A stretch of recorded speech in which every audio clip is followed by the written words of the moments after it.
İngilis dili test toplusu Dövlət İmtahan Mərkəzi 2023-cü il 6-cı suala baxırıq. Choose a line of compound nouns, mürəkkəb isimlər cərgəsini seçin.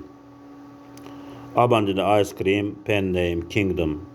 Ice cream mürəkkəb isimdir, pen name mürəkkəb isimdir, kingdom isə düzəltmə isimdir. A bəndi olmaz. B bəndi hairbrush, timetable, salesman. Hər üçü mürəkkəb isimdir. B bəndi doğru cavabdır. Baxaq o birisi bəndlərə, onlar niyə olmaz? Picture sözü var C bəndində.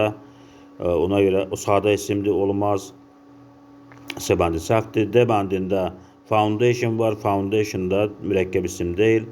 Y bəndində brotherhood var, qardaşlıq. Düzəltmə isimdir.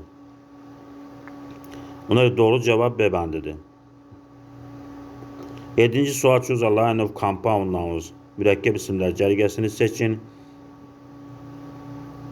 A bəndinə baxaq, chairman, toothbrush, penknife. Hər üçü mürəkkəb isimdir. Başqa bəndlərə baxaq, onlar niyə olmaz? B bəndində writer var, mürəkkəb isim deyil. C bəndində freedom sözü sadə isimdir. D bəndində hostess sözü var, o da mürəkkəb isim deyil. Y bəndində isə childhood sözü var, o da düzəltmə isimdir. Doğru cavab A bəndidir. 8-ci sual choose a line of compound nouns. Mürəkkəb isimlər cərgəsini seçin. A bəndində Mata, cloakroom, tradition. Burada bir mürəkkəb isim var, cloakroom. Qalanları mürəkkəb isim deyil. B bəndində inkpot, matchbox, salesman. Hər üçü mürəkkəb isimdir. Baxaq o birisi bəndlərə, onlar niyə olmaz?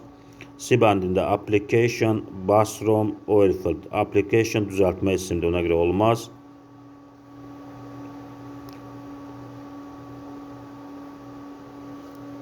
D bəndində attendance, society, seashore.